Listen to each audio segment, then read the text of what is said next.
Welcome to the deep dive. I'm genuinely thrilled you're joining us. Today we're embarking on a really crucial journey through a stack of important news items, all sourced from the Hindu newspaper. That's right. Think of this as your essential briefing, specifically curated to give you a vital shortcut to being well-informed for your UPSC CSE preparation. We want to cut through the noise, get to the core of what truly matters for understanding India and the world. Mm-hmm. We'll pull out the most important nuggets of knowledge, maybe some surprising facts, and just enough, hopefully, interest to keep you hooked. Yeah. Our mission, as always, is clarity without the information overload. Indeed. And we'll be your guides through this material, helping you understand not just the facts, but um, the deeper implications, how these seemingly separate issues actually connect. Right, the interconnectedness. Exactly, from, the details of India's economy and environment policy Yeah. to the big social challenges in education, even cutting-edge science and high-stakes global politics. It all feeds into this larger story of India's development path. What's really fascinating, I think, is how the specifics in these news items really shine a light on the complex challenges and maybe opportunities, too, that India faces. It's a rich picture for anyone looking to understand the nation deeply. We're not just laying out facts, we're trying to help you connect the dots. That's key for real understanding. That's right. So let's jump right into our first deep dive. We're going to start with a paradox, something that really cuts to the heart of India's economic story. Rising informal debt in India. Ah, yes. It's a critical puzzle. How can a nation boast, near universal bank account penetration thanks to government schemes, but still see its most vulnerable people increasingly turning to, well, predatory informal lenders? That's the big question we need to unpack. It truly is perplexing, especially given the huge effort behind financial inclusion. And this topic, it resonates deeply with several key areas for your UPSC CSE preparation. For prelims, it's right there in Indian economy. Think financial inclusion, banking, the informal economy, poverty, All microfinance. the big ones. Exactly. Plus, government policies and interventions. It covers a lot of ground. And for mains, where does it fit there? For mains, this issue lands squarely in GS Paper 2, especially welfare schemes for vulnerable sections, and those core issues relating to poverty and hunger. But it doesn't stop there. It also stretches into GS Paper 3, touching on the Indian economy and that vital theme of inclusive growth. Or perhaps in this case, the lack of it and the problems that come from that. It really highlights a fundamental structural challenge, I think. Okay, so let's unpack what the Hindu newspaper actually reported. Despite these massive government pushes for financial inclusion, which led to that impressive, 96% bank account penetration, 96%, yeah. the data paints a really surprising picture. Poor and low-income households, they're increasingly relying on informal sources for loans. And this isn't just a small shift. No, not at all. Between 2018-19 and 2022-23, formal borrowing by the economically backward groups, we're talking people earning between, say, €1 annually, it actually decreased by 4.2%. It feels almost counterintuitive, doesn't it? It really makes you stop and think. Yes. Especially when you see the flip side.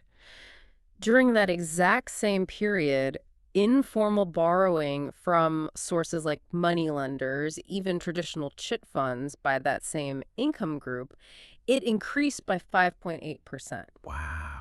And it's not just confined to the very lowest income levels. We're seeing similar patterns among low-income groups, maybe earning 2 to 3 euro, even middle-income groups, those between 5 and 10 lakh. Informal loans are growing faster than formal ones across the board, really. So what does that tell us? It tells us that the basic building blocks of financial inclusion, they haven't fully translated beyond just opening an account. There's a gap somewhere. Right. So if people have bank accounts, why are they still avoiding the formal system? The article points to one major reason. These low-income individuals often lack the necessary credit score to actually qualify for formal loans. That's a huge barrier. And that's where the whole vicious cycle kicks in, isn't it?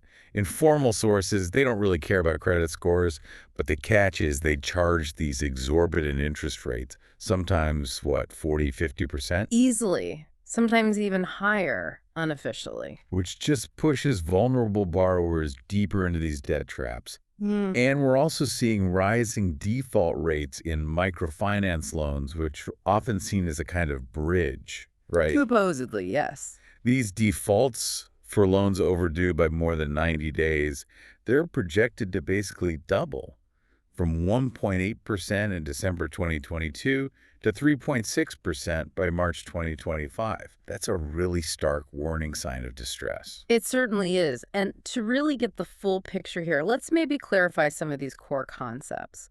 First, financial inclusion. What does it really mean? It's not just about ticking a box saying someone has a bank account. Right, it's more than that. Much more.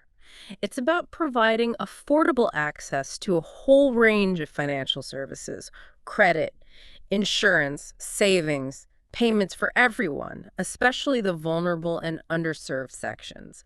It's about economic empowerment, giving people the tools to manage their financial lives, not just a place to store money. So actual use and meaningful access, not just the number of accounts opened. Precisely. Then there's the difference between formal versus informal credit. This is absolutely vital. Formal credit operates within a regulated system. Think RBI-controlled banks, co-ops, NBFCs.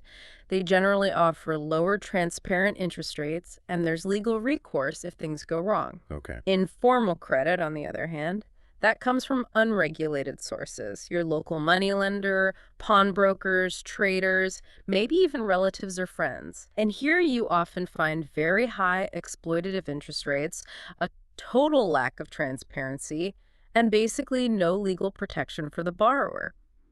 Understanding this difference really highlights the danger when people are forced outside the formal system. And a major gatekeeper for that formal credit, as the article mentioned, is the credit score. How does it act as this kind of invisible barrier? Well, a credit score is basically a number, a summary of how well you've handled loans in the past. It's like a financial report card. A good score tells banks you're reliable, making it easier to get loans at decent rates. Okay. But a low score, or even worse, no score at all, which is common for many low-income individuals who've never had formal credit, makes banks see them as high risk. And that perception often leads to rejection. So they're shut out of the formal system, even if they're perfectly capable of repaying a small loan. This lack of a score, this invisibility, pushes them towards those informal lenders we talked about. Which then often leads straight into that terrible term, the debt trap. Exactly. A debt trap is that vicious cycle where someone is forced to take out new loans just to pay off the interest or maybe the principal on old loans. The high interest rates, especially in the informal sector, mean borrowers can get stuck paying interest forever without actually reducing the original amount they borrowed. It sounds impossible to escape. It's incredibly difficult. It just perpetuates and deepens poverty. And finally, let's touch on microfinance. These are small loans and other financial services meant for low-income individuals or groups who don't have access to traditional banks. The idea is empowerment. Right, it's supposed to help. It is. But the rising default rates we mentioned earlier, they suggest that even this sector, intended as a bridge, is facing serious stress. Maybe because borrowers are taking on too much debt, or maybe their income just isn't enough to keep up with repayments. It's a worrying sign. That's a really clear breakdown of the key terms. So let's dive deeper now into the main's relevance and analysis, this paradox of financial inclusion in India. How does this news really connect to the bigger picture, the broader Indian condition and its development journey? Well, this news really exposes a deep and quite unsettling paradox in India's development story. You have schemes like Pradhan Mantri Jan Dhan Yojana, hugely successful in opening bank accounts, which is the liability side for banks, right? Deposits. Hmm. But they fundamentally struggled to ensure actual credit access, the asset side, for most of these account holders. This isn't just a small oversight. It feels like a structural failure within the financial system itself. So the door's open, Hmm. but you can't actually get what you need inside. That's a good way to put it. The front door to banking is wide open, but the inner rooms, where the credit lifeline is, remain largely locked for the most vulnerable. And this failure pushes them straight into the arms of informal, often exploitative lenders, and eventually into debt traps. It completely undermines the goal of inclusive growth that these schemes were designed for. It creates this kind of dual economy, one formal, regulated, and one informal, exploitative, with very different rules and outcomes. Okay, but looking at the framework as it exists, even just on paper, Mhm. what are the theoretical strengths? What are the pros of what we have in place?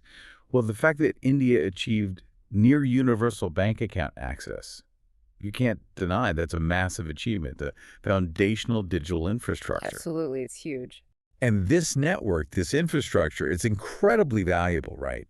It enables efficient government schemes like direct benefit transfers, DBT, subsidies, welfare payments. They go directly into accounts. That cuts down leakages, corruption. Significantly, yeah. So in theory, it creates this robust, transparent pipeline for money to flow directly to millions. True, in theory. However, the cons, the challenges, they're significant and frankly quite concerning. The core issue, as we've said, is incomplete financial inclusion. It's mostly just about opening accounts, not ensuring actual meaningful access to credit for those who desperately need it. The account-only approach. Exactly. It just doesn't fix the underlying financial vulnerability. And this leads directly to debt traps and perpetual poverty. Those sky-high informal interest rates mean borrowers are stuck. They can barely pay the interest, let alone the original loan. It just traps them, deepens their poverty, makes it almost impossible to climb out. And the formal banks, Yes. they seem reluctant to fill this gap. Very reluctant. There's significant banks' risk aversion. Formal banks often see low-income individuals as high risk, maybe too much paperwork for small loans. They prefer bigger, safer, collateralized loans, so the most vulnerable get left behind. Hmm. And then you have the increased defaults in microfinance. That's a big red flag. It signals widespread financial stress among rural and low-income people.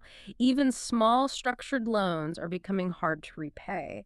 That points to deeper problems. So it reveals a policy gap. A profound policy gap. There's this huge gap between the noble aims of the policy-inclusive growth, poverty reduction, and the harsh reality on the ground for millions. The policy just isn't hitting the mark effectively where it matters most. It's definitely a complex picture. So what does this mean for India moving forward? How do we fix this? Mm. From a balanced viewpoint, it seems clear we need a strategy that goes way beyond just opening accounts. The first crucial step has to be strengthening formal credit.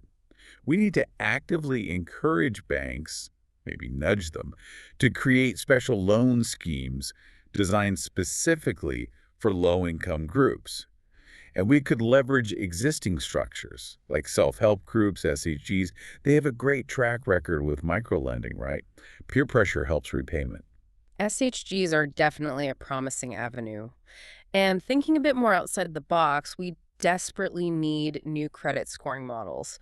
Relying only on traditional scores that millions just don't have creates this artificial barrier. We need to develop alternative methods, maybe look at regular utility bill payments, rent payments, even just a consistent history of small bank transactions. Use different data points. Exactly. Data that paints a more accurate, more inclusive picture of creditworthiness for people who are currently invisible to the system. And education presumably plays a part too. We need better financial literacy. Critically important. We have to educate people, especially in rural areas, about the benefits of formal credit, the lower rates, the legal protection, and just as importantly, warn them about the dangers, the predatory nature of informal loans. People need to grasp the difference between a financial tool and a trap. We also probably need to regulate microfinance more carefully. While it aims to bridge the gap, we need to ensure responsible lending practices, prevent over-indebtedness. It's a fine line between providing access and pushing people deeper into debt. Right. And maybe the most fundamental solution, the one that supports everything else, is sustainable income generation. At the end of the day, the best way to improve creditworthiness, avoid debt traps, and build real financial resilience is to sustainably increase the income of the poor. That's a huge economic challenge, of course, but its success is directly tied to making financial inclusion truly meaningful. That's a really powerful and comprehensive look at that informal debt crisis.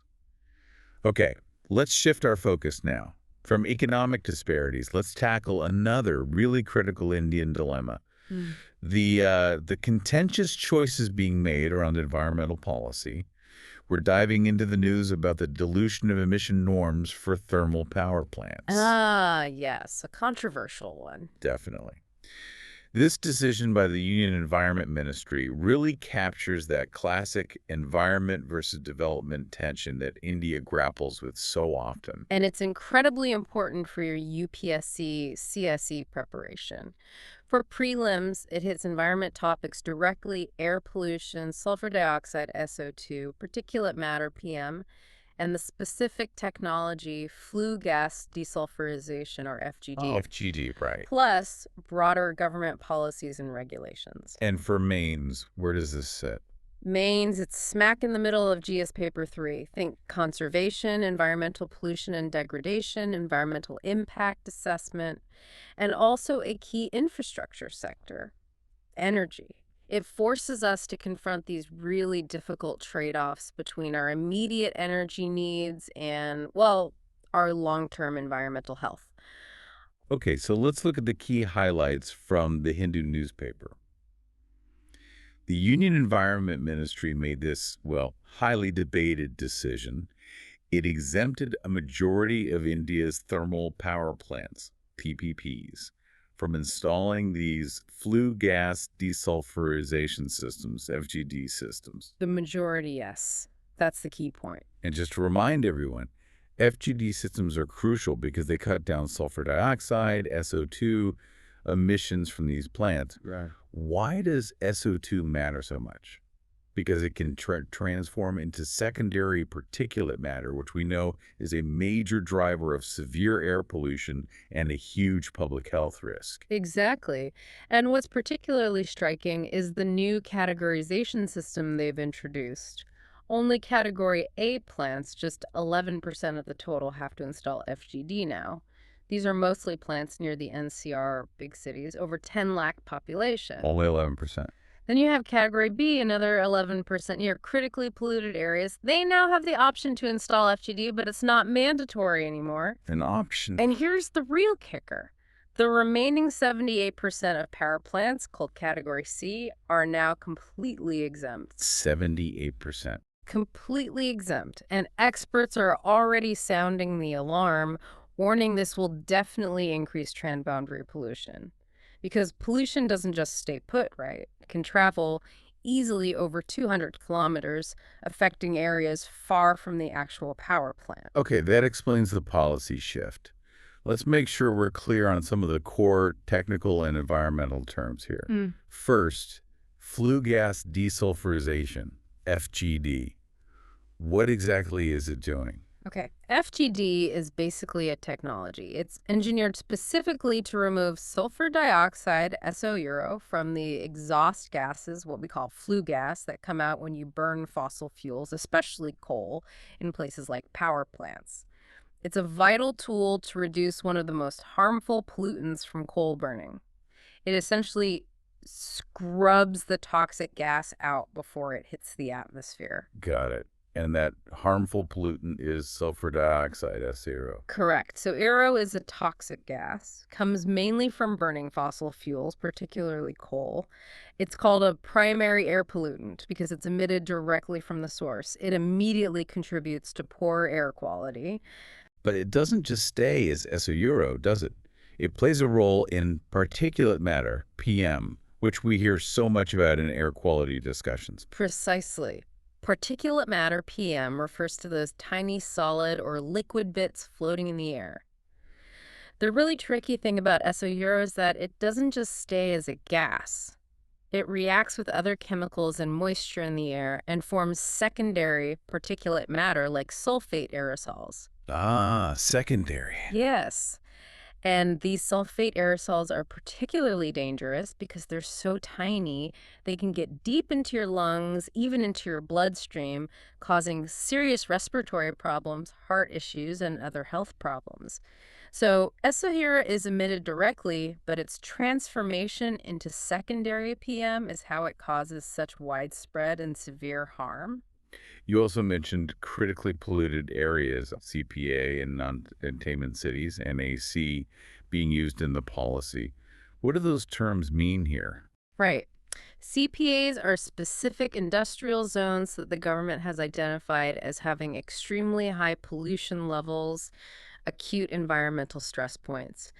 NACs are cities that consistently fail to meet the national ambient air quality standards. Their air quality is basically always below safe levels. The new categorization for FGD seems based on how close plants are to these already polluted areas.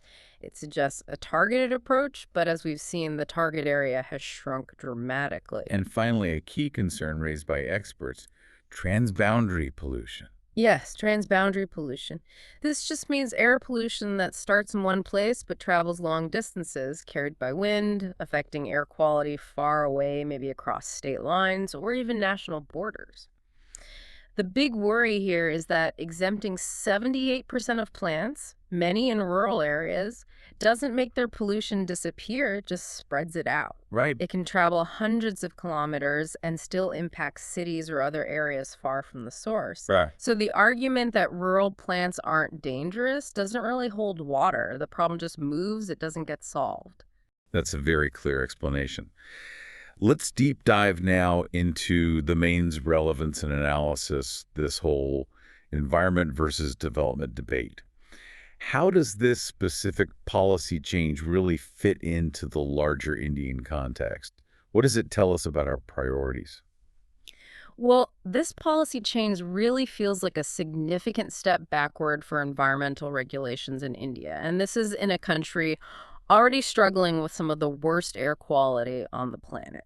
Now, it's undeniable coal is absolutely crucial for India's energy security, for economic development right now. Hmm. But this decision risks making an already terrible public health crisis, directly linked to air pollution, even worse. It starkly highlights that ongoing, often fierce, tension between India's immediate development goals, like keeping electricity costs down, ensuring power supply, and the absolute necessity of long-term environmental protection and public health. It's a tough balance. It is. And the real insight here might not just be more pollution. It could be what you might call a moral hazard. The government is potentially signaling that economic needs can consistently override environmental health.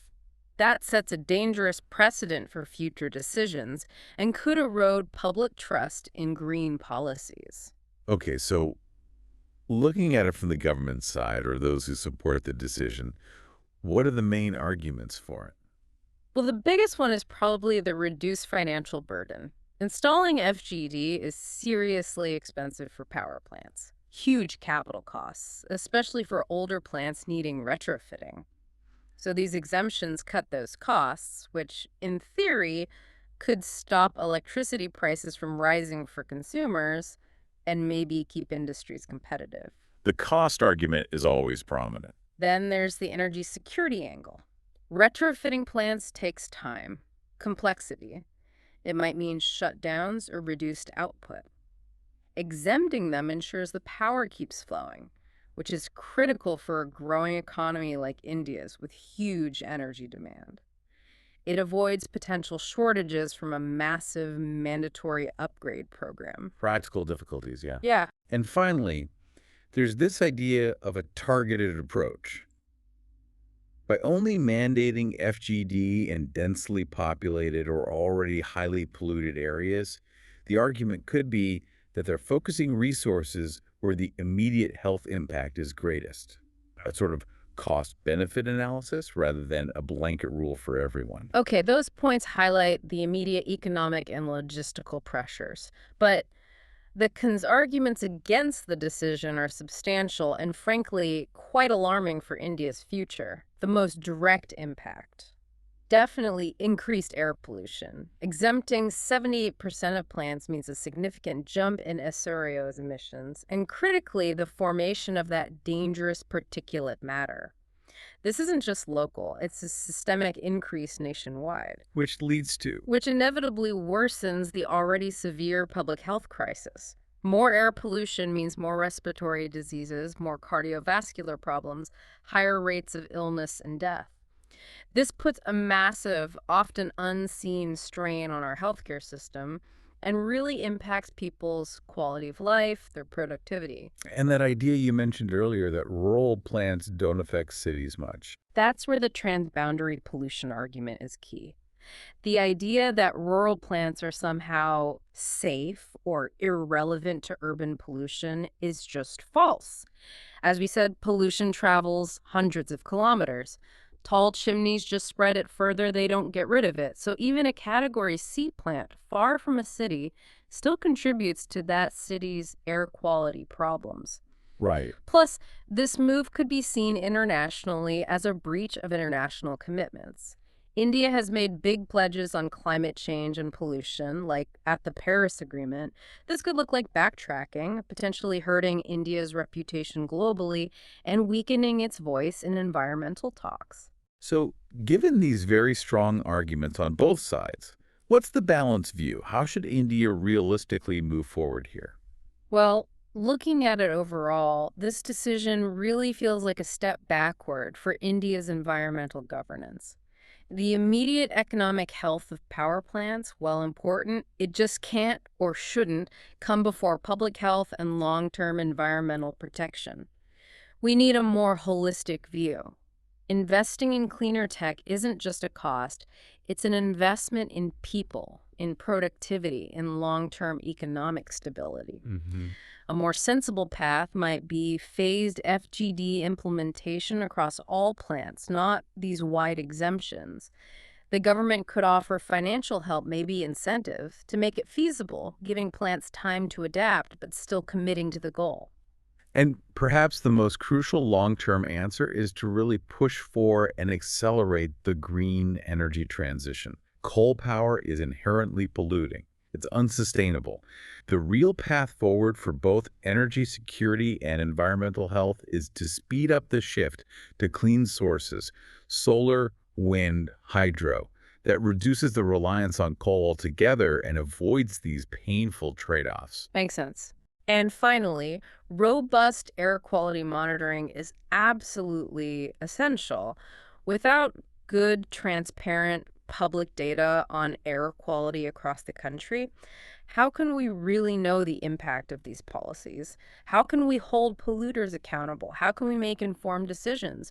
We need to know what's actually happening on the ground, not just what's planned on paper. That ensures accountability. Data really is power in this situation, isn't it? Allows for informed policy. Okay, shifting focus again from national policy, let's tackle a stark reality right within India. a deeply concerning issue in our higher education system.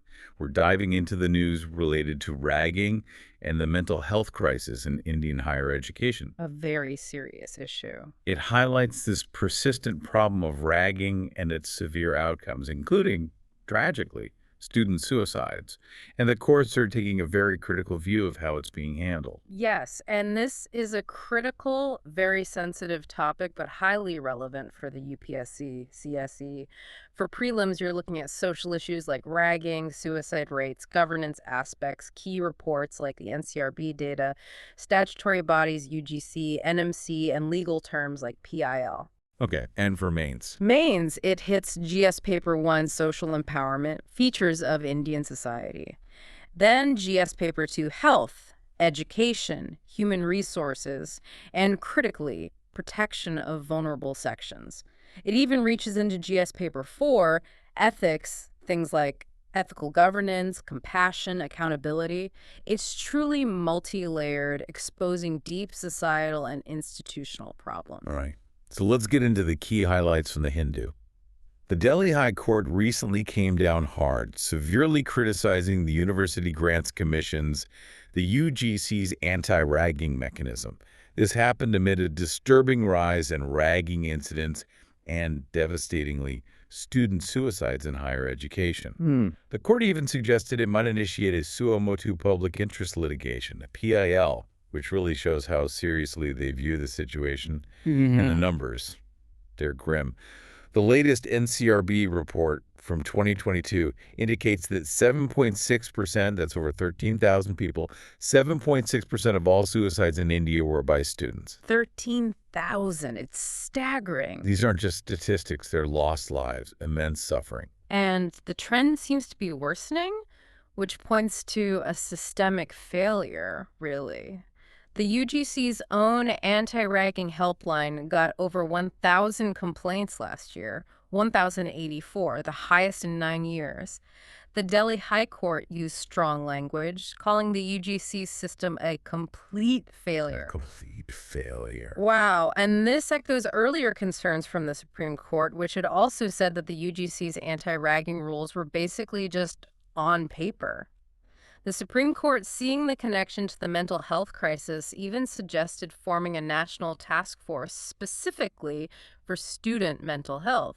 And adding to this, a recent National Medical Commission, an MC, survey from 2024 found that a shocking 31% of PG medical students had suicidal thoughts, and over 27% said they'd experienced ragging. 31%.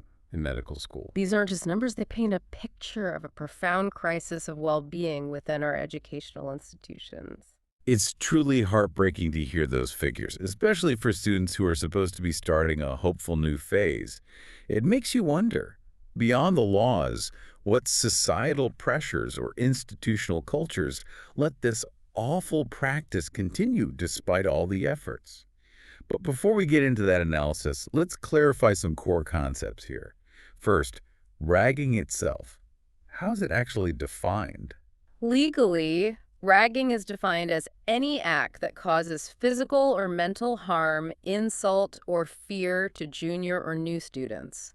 That explicitly includes things like teasing, abusing, or forcing them to do degrading or humiliating things. Fundamentally, it's about asserting dominance, often through bullying and harassment, sometimes disguised as initiation or tradition. It's legally a serious offense because of its devastating impact, psychologically and sometimes physically. And the main regulatory body getting the criticism is the University Grants Commission, or UGC. Right. The UGC is a statutory body set up by an act of parliament back in 1956. Its main job is to coordinate, determine, and maintain standards of university education in India. Its 2009 regulations on ragging are supposed to be the key legal framework to prevent it in all higher education institutions. They're meant to be the main watchdog for academic standards and student welfare. The court mentioned possibly initiating a suo motu PIL. What does that mean exactly, and why is it significant here? Suo motu PIL is a powerful legal tool. It means a public interest litigation started by the court itself without anyone filing a formal complaint. The court takes it up on its own motion because the issue is so important and existing systems seem to be failing to address it. So it signals serious concern. Deep concern, yes, and profound frustration with the lack of effective action. It suggests the problem is so bad that direct judicial intervention might be needed to force the administrative systems to act. And the very sobering suicide statistics came from the National Crime Records Bureau, or NCRB. Yes, the NCRB is the crucial government agency that collects and analyzes crime data across India. Its annual reports, like accidental deaths and suicides in India, are vital for understanding trends, including suicide rates among groups like students. So when NCRB reports such high student suicide numbers, it provides official data that policymakers and institutions really can't and shouldn't ignore. It's a stark reminder of the human cost. Thanks for clarifying those. Now for the deep dive into the main's relevance and analysis, the socio-legal challenge of ragging. How does this terrible issue really connect to the broader Indian condition? What does it expose about our society? Well, this issue exposes a really deeply entrenched systemic problem in Indian higher education. It goes far beyond just isolated incidents. Ragging isn't just a social evil or some misguided tradition. It's tragically become a full-blown public health crisis. A public health crisis? Yes.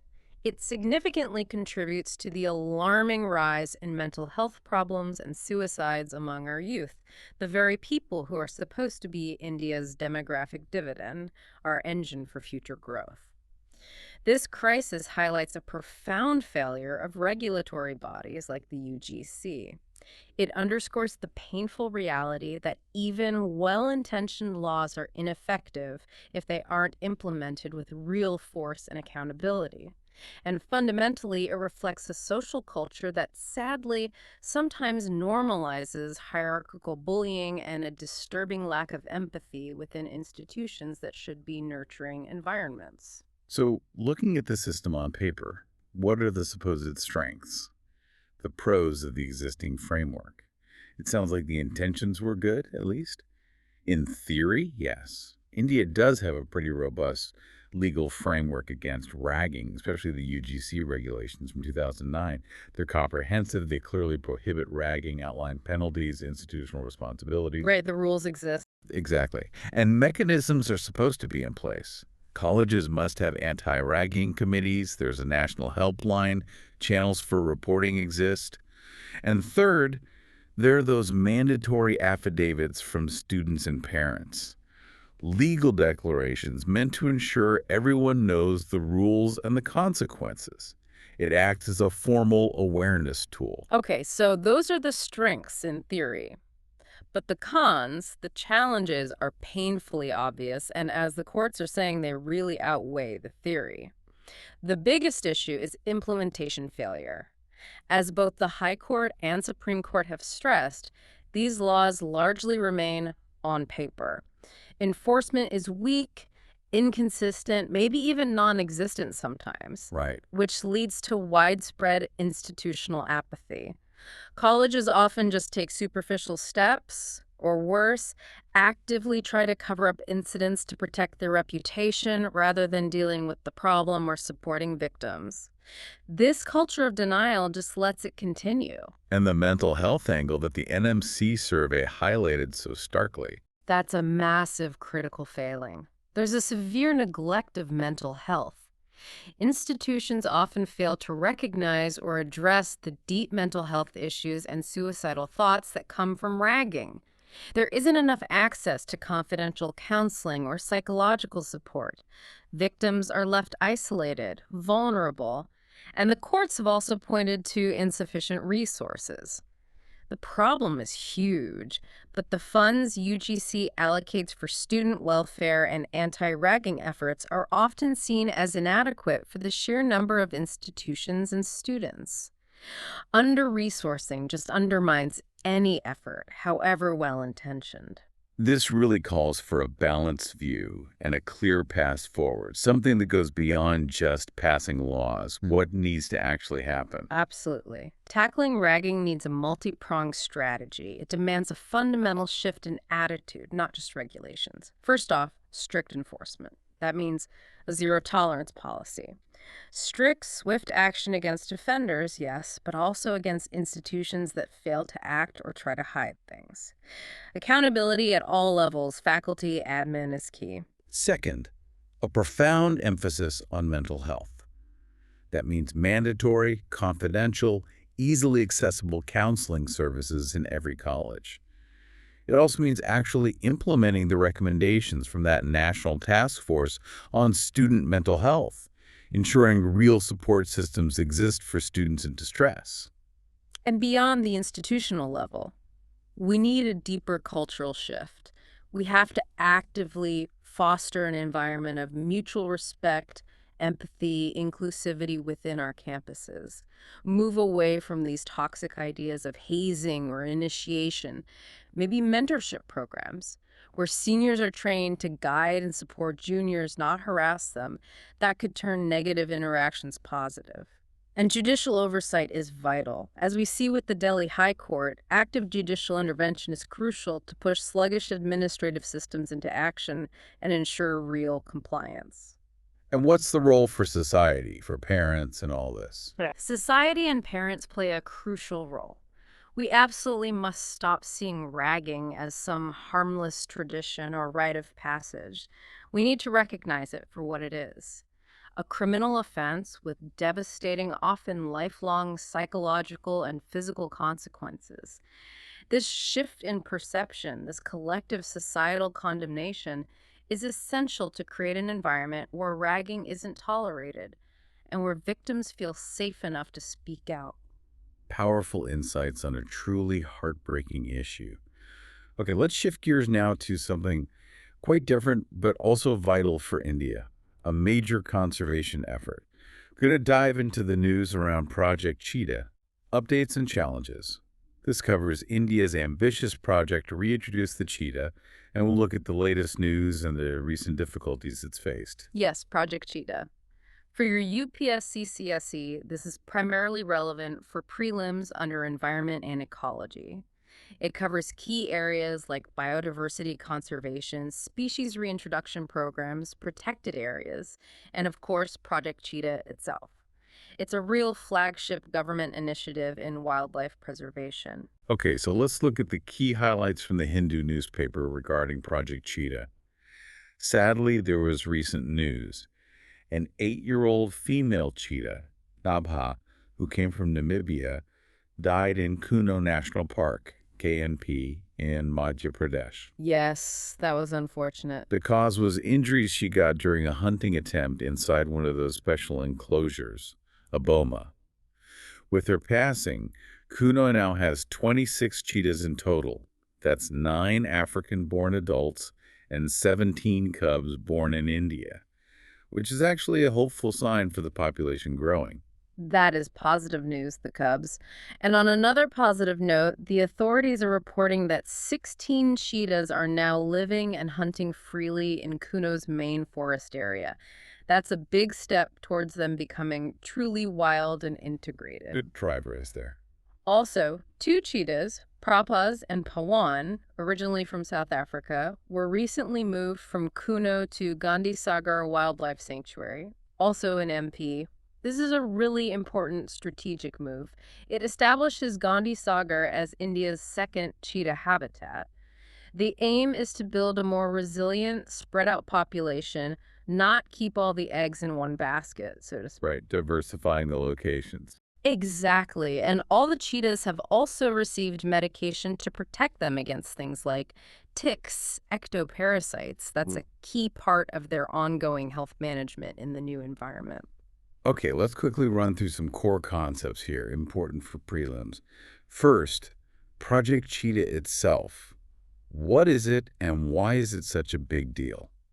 Project Cheetah is India's incredibly ambitious, really groundbreaking project to reintroduce cheetahs. It's a huge conservation effort because cheetahs were officially declared extinct in India way back in 1952. So this is a genuine rewilding attempt. What makes it globally significant is that it's the world's first intercontinental translocation of a large carnivore. Cheetahs brought all the way from Namibia and South Africa. It's a massive, complex, and very closely watched conservation experiment. And the main initial location was Kuno National Park, KMP. Yes, Kuno National Park in the Shaipur district of Madhya Pradesh. It was chosen very specifically for its suitable habitat, large grasslands, perfect for cheetahs, and crucially, enough prey animals for them to hunt naturally. That's essential for their survival. The Kuno River also runs through it, providing water. Now, there's this second location, Gandhi Sagar Wildlife Sanctuary. What's the strategy behind adding this new habitat? Right, Gandhi Sagar Wildlife Sanctuary. It's on the border of Mansar and Neemuch districts in MP along the Chambal River. Making it the second cheetah habitat is a very smart strategic move. It avoids putting all the cheetahs in one place, which reduces risks from things like disease outbreaks or local environmental problems. By having multiple habitats, the project aims to build a more viable, resilient metapopulation for the species in India, boosting their long-term survival chances across a wider area. You mentioned the term boma in relation to Naba's death. What exactly is a boma, and are there unique challenges in acclimating a big cat like a cheetah there? A boma is essentially a temporary but strong fenced enclosure.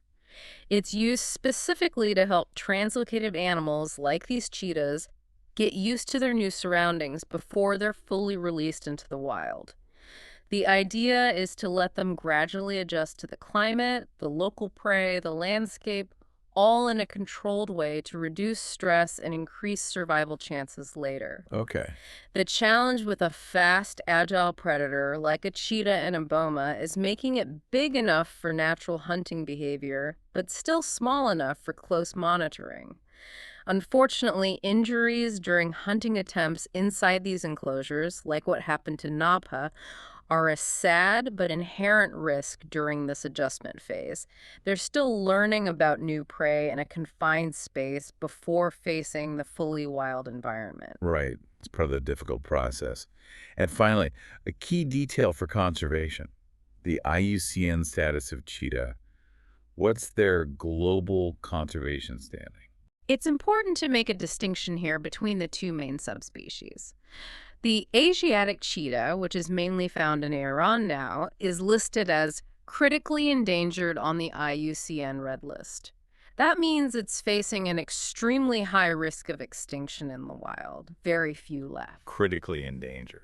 But the African cheetah, which is the subspecies brought to India for Project Cheetah, is listed as vulnerable on the IUCN Red List. So their conservation statuses are quite different, reflecting different population sizes, ranges, and the threats they face on different continents. Fascinating, complex, and really crucial conservation work happening there. Okay, let's switch gears completely now and dive into the microscopic world. We're looking at news about a remarkable scientific discovery, a cellular mechanism for regulating DNA repair. This is about a brand new insight into how our own cells manage the vital process of repairing DNA damage. Yes, this is cutting-edge biology. For your UPSC CSE prelims, this falls squarely under science and technology. Think biotechnology, genetics, and its potential links to health and diseases. It's a perfect example of basic research that could lead to future medical advances. So, what are the key highlights from the Hindu on this discovery? A new study, and this was led by scientists at the Indian Institute of Science, ISC, in Bangalore. ISC, yes. They found something quite sophisticated. Yeah. When DNA gets damaged inside our cells, the cells don't just immediately start churning out repair proteins. Instead, they actually temporarily regulate the production of those proteins. Ow. By temporarily slowing down the reading of certain messenger RNA molecules, mRNA, the ones related to repair, it's like hitting a cellular pause button. It's quite elegant, isn't it? And what's really remarkable is they've identified specific guardian proteins that do this job. In baker's yeast, it's a protein called SCD6. In human skin cells, it's one called LSM14A. When DNA gets damaged, these proteins step in and temporarily gather up or sequester the necessary mRNA for repair into these special structures called RNA granules. RNA granules. Yes, and this action prevents the cell from overproducing repair proteins. It suggests a really finely tuned response, maybe to conserve energy or ensure the repair process is optimal, not excessive. It's a beautiful bit of cellular control. And the implications of figuring this out, they could be quite significant for medicine. Oh, absolutely.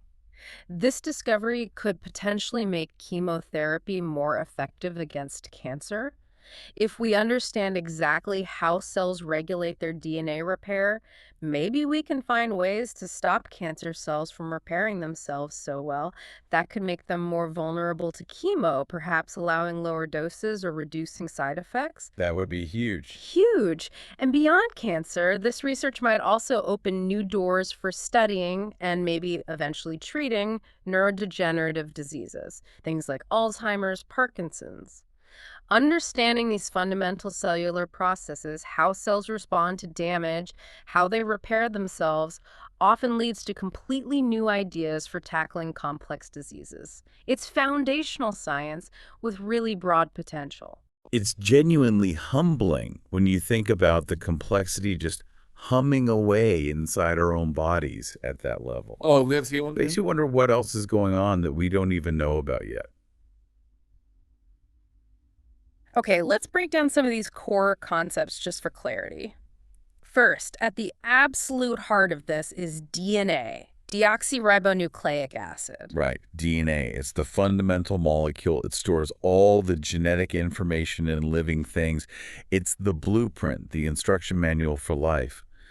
Now, damage to DNA happens all the time, from UV light, toxins in the environment, even just normal metabolism inside our cells. This damage can lead to mutations, and if those mutations aren't repaired properly, they can build up and contribute to serious diseases, especially cancer, but also aging, other cellular problems. So DNA repair is absolutely crucial for keeping our genome stable and keeping us healthy. And then there's RNA, ribonucleic acid, specifically messenger RNA or mRNA. What's that? Its job here. RNA is another key molecule. It's crucial for translating the genetic instructions from DNA into functional products, mainly proteins. Messenger RNA, mRNA, is the specific type that carries the DNA code, the genetic message, out from the nucleus, where the DNA lives, to the ribosomes, which are the cell's protein-making factories out in the cytoplasm. It's the intermediary, carrying the instructions from the blueprint to the assembly line.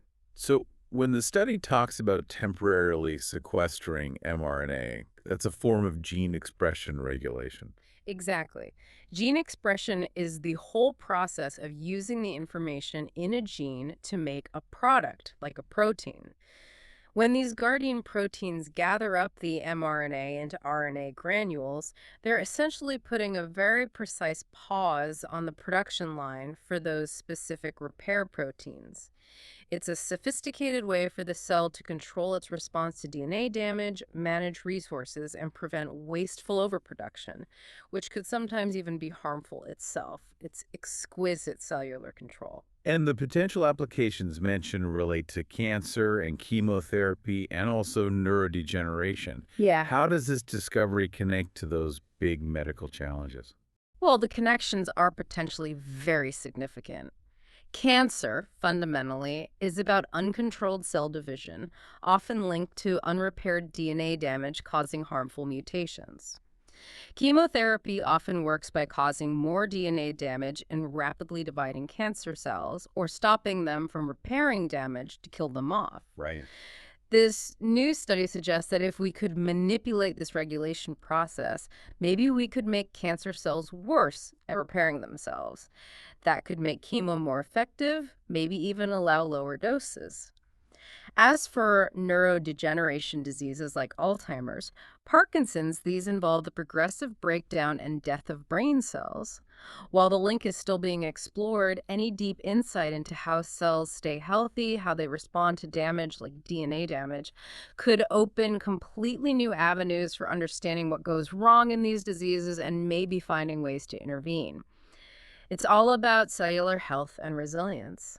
Truly mind-bending stuff happening at the cellular level. Okay, let's zoom right out now from the microscopic to the global stage for our next topic. We're talking about news related to U.S. BRICS tensions, tariffs, de-dollarization, and India's stance. This gets into escalating global geopolitics, specifically the growing friction between the U.S. and the now expanded BRICS group, and India's very delicate balancing act within all this.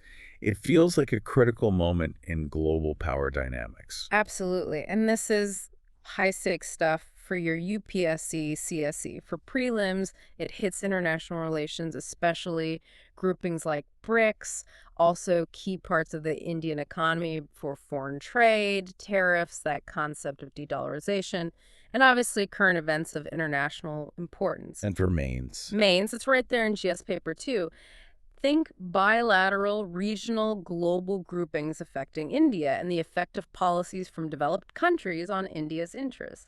It also touches GS Paper 3, Indian economy, foreign trade. So yeah, it's a big geopolitical and economic topic. Global chess, really, and India's right in the thick of it. Okay, let's get into the key highlights from the Hindu.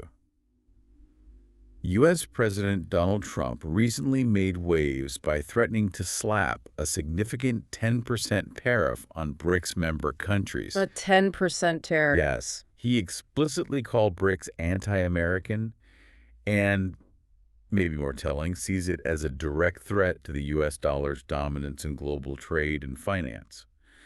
And this wasn't just random. His threat was mainly triggered by BRICS discussing a cross-border payments initiative. The whole point of that is to boost trade using local currencies among members, basically bypassing the dollar. And it's important to understand why that initiative gained steam. It really took off because of the trade problems Russia faced after Western sanctions. That pushed BRICS members to seriously look for alternatives to the dollar system. The threat itself came during the 17th BRICS summit in Rio, making it very current. And remember, BRICS isn't just the original 5 anymore. Right, it expanded. It now includes Brazil, Russia, India, China, South Africa, plus Egypt, Ethiopia, Indonesia, Iran, and the UAE. That significantly increases its global weight, economically and politically. Interestingly, India has strongly pushed back against the anti-American label for BRICS, and it's clearly stated it has no policy aiming to replace the US dollar globally. That's a really important diplomatic nuance, showing India's tricky position. That's a lot to unpack indeed. Let's clarify some core concepts here that are central to this whole tension. First, BRICS itself, especially now it's bigger. Okay, BRICS. It started as an acronym for Brazil, Russia, India, China, South Africa. As we said, it recently expanded to include Egypt, Ethiopia, Indonesia, Iran, and the UAE. This expansion seriously boosts its global political and economic clout. It's now a really formidable force in international relations, trade, even security talks, represents a huge chunk of the world's population, land, and GDP. And what exactly are tariffs in this context? We hear the word a lot. Tariffs are basically taxes or duties that a government puts on imported goods. They're used as a tool for different reasons, maybe to protect domestic industries by making imports more expensive, or, as seems to be the case here with Trump's threat, to try and influence another country's trade policies. They can be a powerful economic weapon, often leading to trade disputes if used unilaterally. The idea of de-dollarization seems key to this tension. The U.S. sees it as a threat. It absolutely is central. De-dollarization is this ongoing process where countries try to reduce their reliance on the U.S. dollar for international trade and as the currency central banks hold in reserve. They might promote trade in their own national currencies or other major currencies, maybe even new digital ones. It's a strategic move for many countries to diversify financial risk, reduce vulnerability to U.S. policy shifts or sanctions, and maybe encourage a more multipolar global financial system. And that connects directly to the Cross-Border Payments Initiative by BRICS. Precisely. The Cross-Border Payments Initiative is this mechanism BRICS is actively discussing. It aims to make trade and investment between member countries easier using their own currencies. That significantly reduces or even bypasses the need for dollar transactions. It's a practical step towards de-dollarization, designed to make trade among members potentially more efficient, cheaper without currency conversion fees, and less vulnerable to external financial pressure or the weaponization of the dollar. Got it. Finally, you use the term unilateral measures. Unilateral measures. That just refers to actions taken by one country completely on its own without asking for consent, cooperation, or even considering what other nations or international bodies think.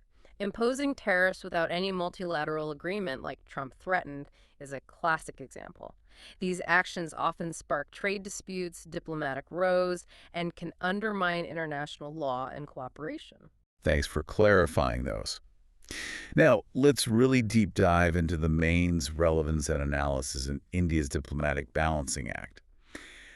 How does this situation, the U.S. tariff threat, relate specifically to the complex Indian condition?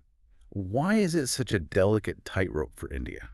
Well, this U.S. tariff threat puts India in an incredibly difficult, very delicate diplomatic spot. See, India is a founding, active member of BRICS. It uses that platform to push for the interests of the global south, advocate for a more multipolar world, and boost its own economic and political leverage.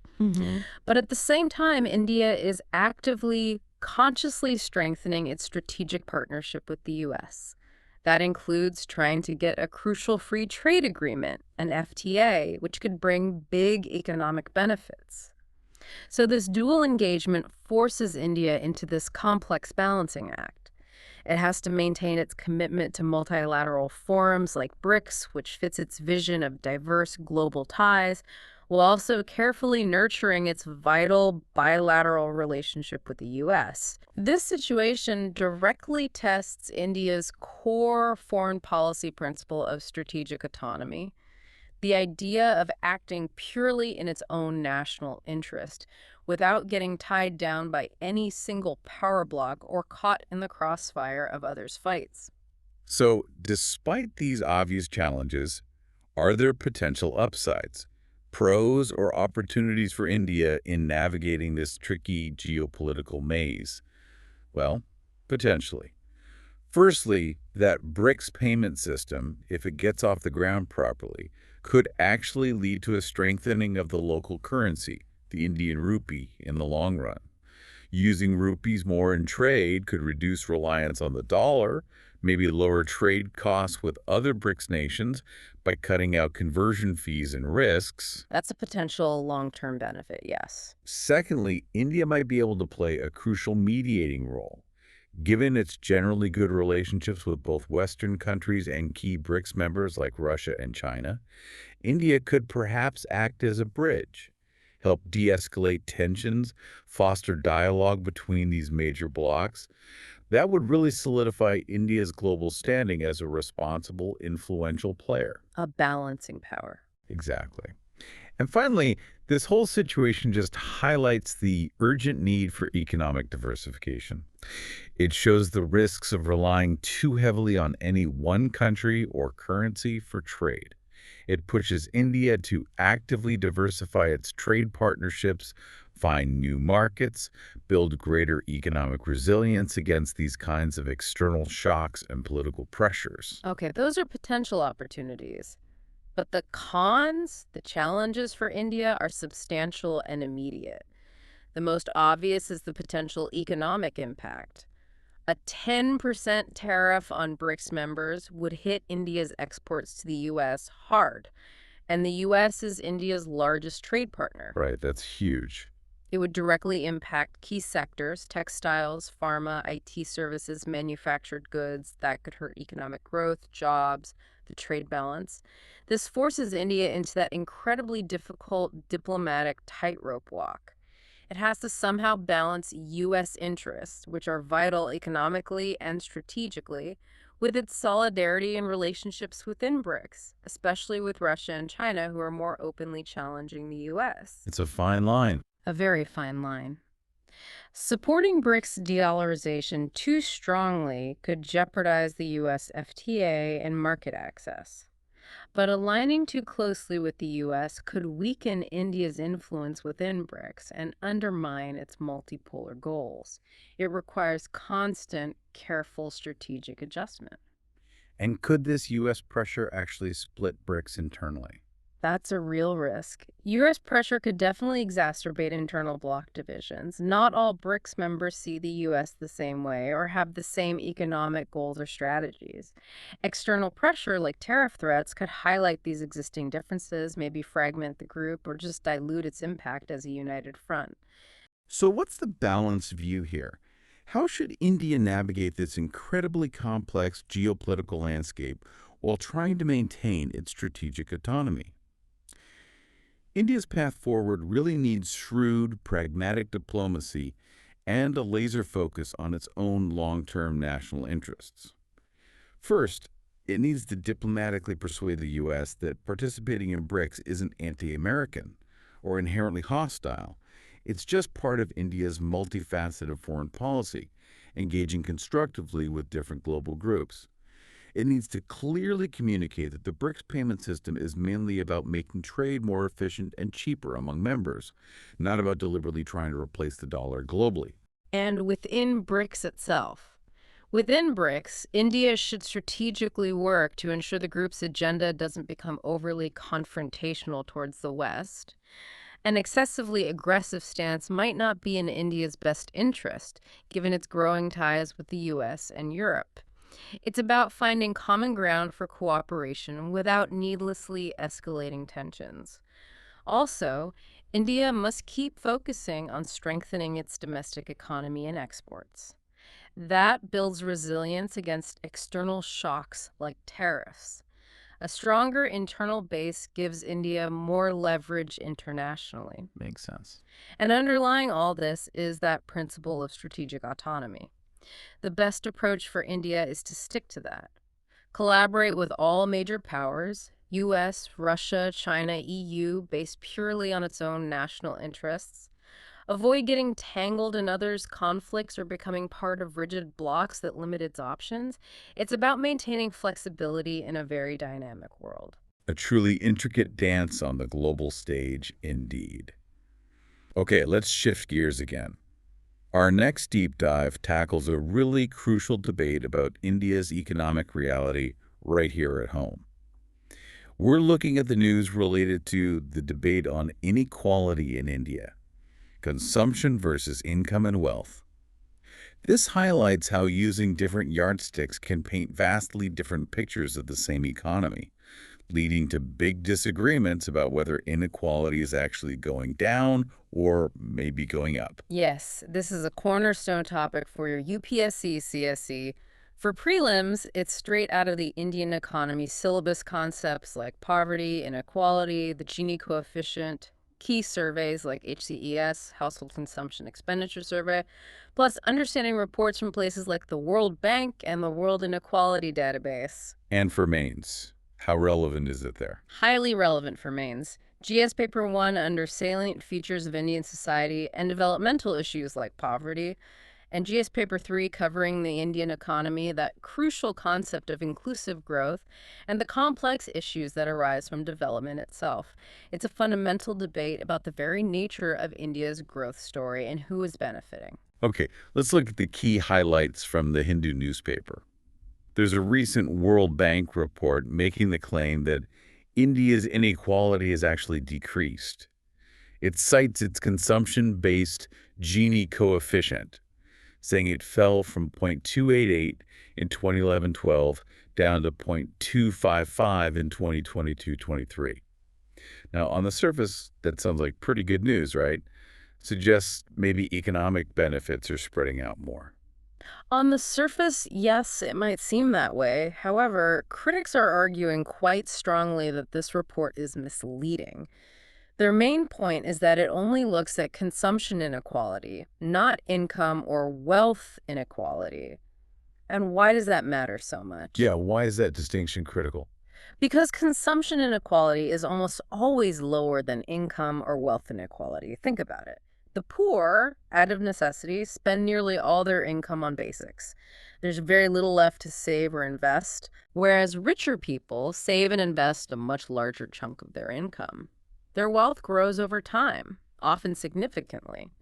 The report also leans heavily on the Household Consumption Expenditure Surveys, HCES. Critics argue these surveys often don't accurately capture the incomes or spending of the very rich, making them less reliable for judging overall inequality, especially at the top.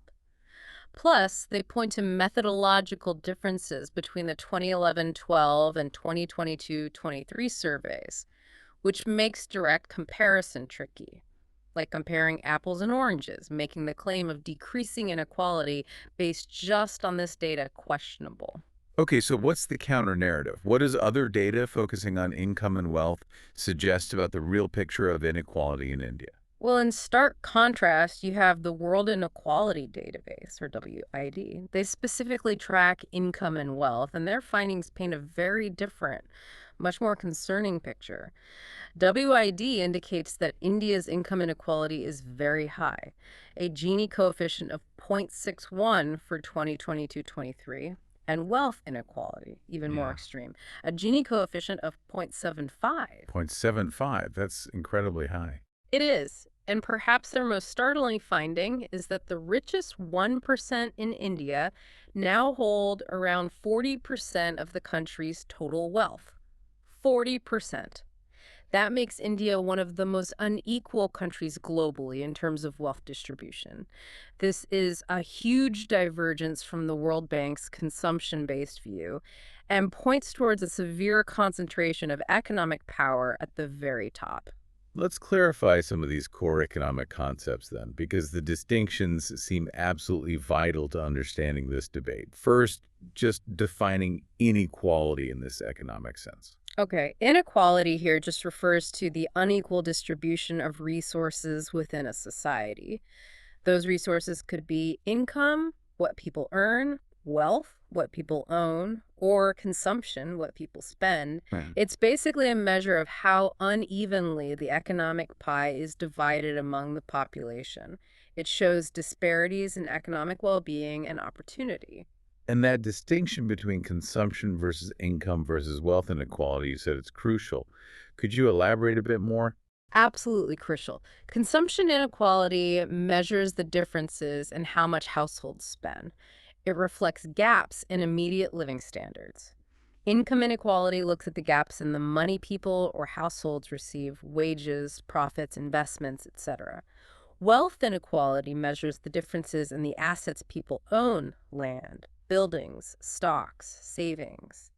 Wealth inequality is typically much, much higher than income inequality. Why? Because wealth builds up over generations. Ah, the accumulation factor. Exactly. The wealthy save and invest more. Their assets grow faster through things like compound interest and capital gains, leading to this massive intergenerational accumulation. It's a different dynamic. And the Gini coefficient is the statistical tool used to measure all three types. Yes, the Gini coefficient is the standard statistical measure. It ranges from 0 to 1. 0 means perfect equality. Everyone has the same. One means perfect inequality. One person has everything, everyone else has nothing. So the higher the Gini number, the higher the inequality. It gives you a single number to summarize the level of disparity. The Household Consumption Expenditure Survey, ACES, was mentioned as the World Bank's main source. Right. The HEES is a key survey done by India's National Statistical Office, NSO. It gathers detailed data on what households spend their money on. It's vital for understanding spending patterns, living standards, setting poverty lines. But, as critics argue, it might struggle to accurately capture the spending of the super rich, and methodological changes between surveys can make comparing across time difficult. And the counterargument often relies on the World Inequality Database, WID. Yes, the WID. It's a major international research project co-led by big names like Thomas Piketty. They focus specifically on income and wealth inequality globally. Their method often combines different data sources, national accounts, tax data, surveys, which can give a more complete picture of top incomes and wealth concentration than consumption surveys alone might. That's often why their findings differ, presenting a broader and frequently more alarming view of inequality. That brings excellent clarity to the terms. Now, let's really deep dive into the main's relevance and analysis, the reality of inequality in India. How does this whole debate, consumption versus income and wealth, actually relate to the real Indian condition and our long-term development path? Well, this article hits on a truly crucial and often politically sensitive debate about the fundamental nature of India's economic growth. While the government often highlights falling poverty numbers and maybe decreasing consumption inequality as policy successes, especially due to welfare schemes, critics argue forcefully that this narrative masks a much more worrying reality. Drastically increasing income and wealth concentration at the very top. This is often called K-shaped growth. Yeah. Yeah, where one branch of the K goes up the wealthy, doing very well, while the other branch goes down or flatlines the poor, and maybe a large part of the middle class stagnating or falling behind. This trend has serious implications for India's social cohesion. It can fuel social unrest, resentment, even political instability. More fundamentally, it hinders long-term economic growth by limiting opportunities for the majority, and it directly undermines that goal of inclusive growth, which should mean broad-based prosperity for everyone. Okay, so what are the arguments that support the idea of lower inequality? The ones often put forward by the government or its supporters. Well, the main point is usually the reduction in extreme poverty. That's presented as undeniable proof that growth benefits have reached the bottom, at least to some extent. Official data often backs this up, showing fewer people below the poverty line. Secondly, if consumption inequality is falling, that could indicate a narrowing gap in basic living standards. Maybe the disparities in essential spending are lessening, meaning more people can afford necessities. And finally, government welfare schemes, food subsidies, DBT cash transfers, employment programs are credited with boosting consumption among the poor, improving their immediate access to essentials, which would reduce consumption inequality. Okay, those are the arguments for lower inequality based on consumption, but the arguments for higher inequality, pushed by critics and often using data like WIDs, are equally strong and paint a starker picture. They insist that using only consumption inequality is a misleading indicator. Sure, the gap in basic spending might narrow, but real economic power, influence, future opportunities that lies in income and wealth. And that's what seems to be rapidly concentrating in very few hands. Right. They also raise those unreliable data concerns again, questioning whether methodological differences in HCES surveys make the decreasing inequality claim statistically sound, especially given the difficulty in tracking top incomes accurately. And that startling figure about wealth concentration you mentioned, Yep. the 1% holding 40%. That's perhaps the most alarming point. extreme wealth concentration. The richest 1% holding 40% of national wealth points to a deep structural issue. It means the vast bulk of growth benefits are going to a tiny elite. This has severe long-term consequences.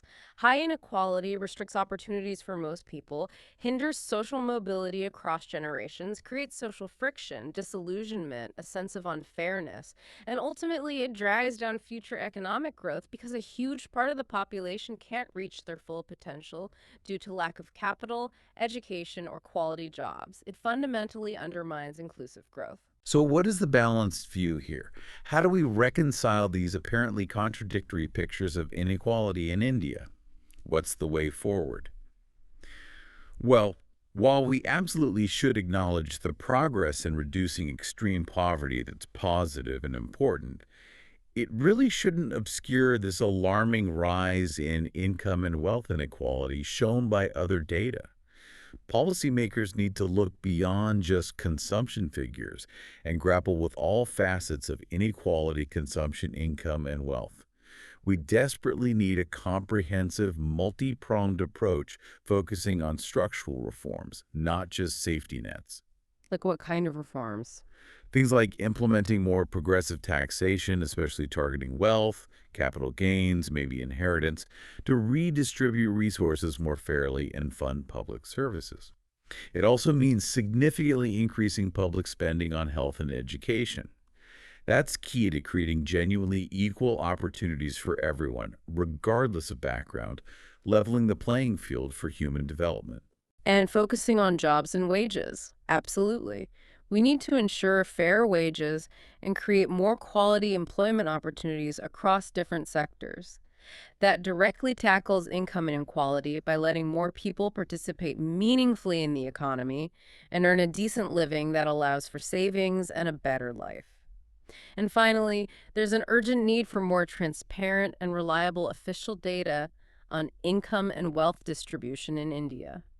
Without accurate, regular public data on all these dimensions, it's impossible to design effective policies to fix the root causes of inequality and make sure India's growth truly benefits all its citizens, not just a select few. We have to measure what really matters to address the full picture. That brings a lot of much-needed clarity to a very complex and often politically charged topic.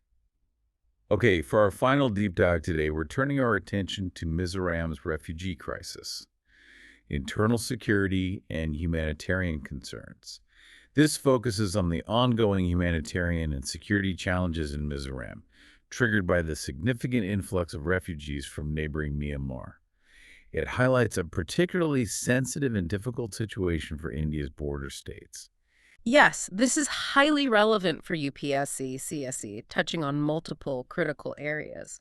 For prelims, you've got current events, national and international, Indian polity, citizenship, Foreigners Act, geography, the India-Myanmar border, and internal security, border management. And it remains. For mains, it connects to GS Paper 1, particularly features of Indian society like those cross-border ethnic ties. Then GS Paper 2, covering India and its neighborhood relations. And critically, GS Paper 3, dealing with security challenges in border areas and the role of external actors in creating internal security issues. It's a complex mix of social, security, and diplomatic factors impacting India's northeast directly. Right, let's get into the key highlights from the Hindu newspaper. Around 4,000 refugees recently fled into Mizoram, just in early July, because of renewed fighting between two armed groups back in Myanmar. 4,000 just recently, yeah. This latest wave has intensified an already existing refugee crisis in Mizoram, which really flared up after the Myanmar military coup back in February 2021, causing widespread displacement. This specific recent influx is due to conflict between the Chin National Defense Force, CNDF, and the Chinland Defense Force Hwanggoram, CDFH. These are actually groups supporting Myanmar's democratic government against the military junta. And a really key factor driving Mizoram's very humanitarian response in accepting these refugees is the deep shared ethnic connection. The Mm. Mizos in Mizoram, the Chins in Myanmar, the Boms in Bangladesh, the Kukizos in Manipur, they all belong to this broader Zo ethnic group. With zooethnic group, right. This strong cultural, linguistic family connection creates this powerful humanitarian pull for Mizoram to offer shelter, often going against central government directives. But the situation is complicated because the central government had temporarily suspended the free movement regime, the FMR, along the border, which used to allow easy crossing. This growing influx is obviously straining the state's limited resources, leading to some local restrictions and worries within Mizoram itself. And crucially, remember, India is not a signatory to the 1951 Refugee Convention. We don't have a specific national law for refugees. This often leads to these ad hoc, sometimes inconsistent responses. The Mizoram state government is now pushing the center hard to approve its Mizoram Maintenance of Household Registers bill, trying to identify and register foreigners, which just shows the immediate local challenges they're facing. That's a lot of deeply connected factors. Let's define some core concepts related to this crisis, just for clarity. First, what exactly is a refugee? How is that different from other migrants? Okay, a refugee, legally speaking, is someone forced to flee their country because of a well-founded fear of persecution. This fear is usually based on their race, religion, nationality, political opinion, or belonging to a specific social group. They're seeking protection elsewhere because they can't go home safely without facing serious threats. It's different from an economic migrant who mainly chooses to move for better economic prospects, although in complex crises, the lines can sometimes blur. The key is persecution and inability to return safely. You mentioned the 1951 Refugee Convention. Why is it important that India isn't a signatory? The 1951 Refugee Convention is the key UN treaty. It defines refugees, outlines their rights, and sets out states' responsibilities to protect them. A core principle is non-refoulement, meaning you shouldn't force refugees back to a place where they face danger. Because India isn't a signatory, it handles refugee situations more on a case-by-case basis using its own domestic laws, mainly the Foreigners Act from 1946. This lack of a formal national refugee framework creates ambiguity, can lead to inconsistent treatment, and leaves India open to criticism about its humanitarian response, especially during large influxes like this one. And the Free Movement Regime, or FMR, along the India-Myanmar border? That sounds unique. The FMR is indeed unique. It traditionally allowed tribal communities living within a certain distance, usually 16 kilometers on either side of the border, to travel into the other country without a visa. Its historical purpose was to maintain those deep cross-border ethnic, cultural, and social ties that have existed for centuries among communities who share kinship across the modern border. The central government suspending it highlights that shift in priority towards national security over these traditional connections. And central to this specific crisis are those powerful zooethnic group ties. Yes, the Zo ethnic group. It's a large, culturally connected community spread across international borders. India, Mizoram, Manipur, Myanmar, Chin State, and Bangladesh, Chittagong Hill Tracts. It includes groups like Mizos, Chins, Kukis, Boms, their shared ancestry, language, strong family bonds. That's a huge reason why the Mizoram government and people feel this deep moral obligation to help refugees from Myanmar's Chin State. This kinship creates a complex humanitarian and political challenge, as local feelings can differ significantly from central government policies. That's a very comprehensive look at the core terms. Now, let's deep dive into the meaning's relevance and analysis, the border management dilemma. How does this crisis really relate to the Indian condition, especially in its sensitive northeastern border areas? Mizoram's refugee crisis is really a stark, complex illustration of the huge challenges in India's border management, especially in the northeast, which is porous and ethnically very sensitive. It vividly highlights that inherent conflict between national security concerns, worries about uncontrolled influx, smuggling long-term demographic shifts, and fundamental humanitarian considerations. The security versus humanity angle. Exactly. And those deep cross-border ethnic ties, like with the Zoe community, complicate things further. They create a moral imperative for the state government that can clash directly with the sender's security priorities. And the fact that India lacks a specific national refugee law means we handle each crisis ad hoc. That leads to ambiguity, inconsistent responses, and often a reactive rather than proactive approach, leaving a policy vacuum. What are the main arguments for accepting these refugees, especially from Mizoram's viewpoint, given those strong ethnic bonds? Well, on pure humanitarian grounds, there's a strong moral case for offering refuge to people fleeing civil war and persecution. It's about basic human values, providing safety to those in desperate need. Secondly, those powerful ethnic ties between Mizos and the Zoethnic refugees create this profound sense of kinship and responsibility. It's not abstract charity. It's helping their own people, often relatives, in dire straits. That emotional connection is very strong. And finally, there's historical precedent. People have moved across this border for centuries. Trade, culture, family. So for many locals, this influx feels like part of a long historical pattern, not necessarily a sudden security threat. Okay, those are strong humanitarian points. But the cons, the challenges of this influx, are equally serious for both the state and the nation. The immediate issue is the immense strain on resources. Mizoram is a small state with limited finances and infrastructure.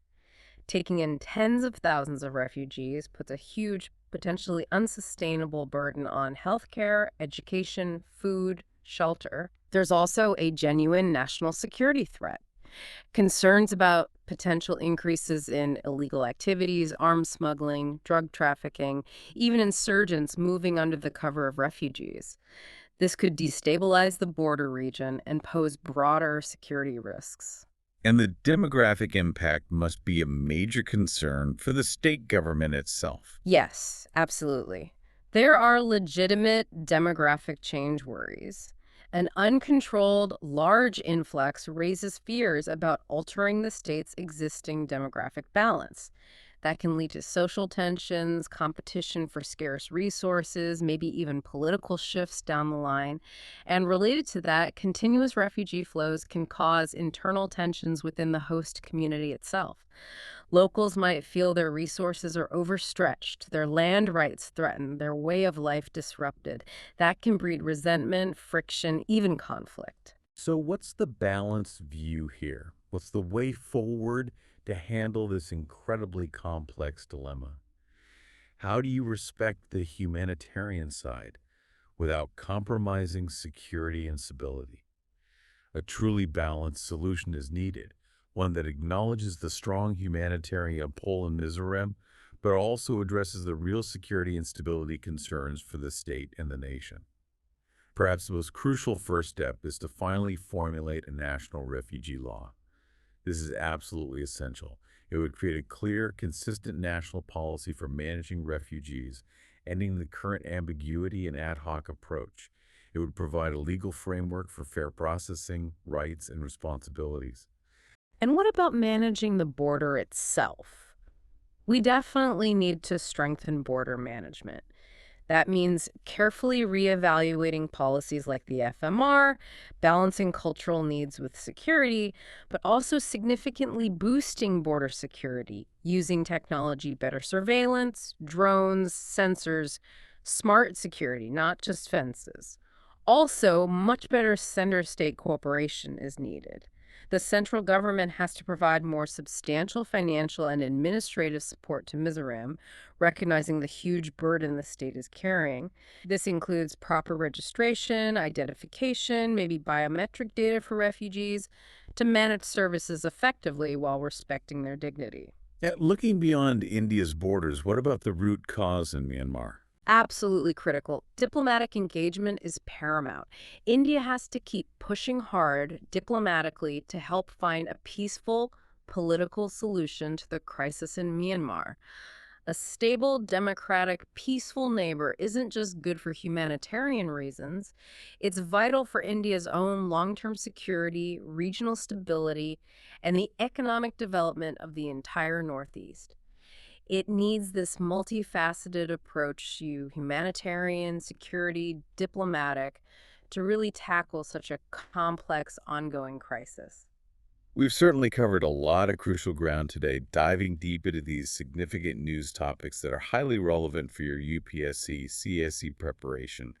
We genuinely hope these insights resonate and clarify your understanding, providing you with a clearer picture of these complex issues facing India and the world. Remember, a quick review tonight will help solidify this knowledge for the actual exam. All the best with your studies, and we look forward to having you join us again tomorrow for another deep dive.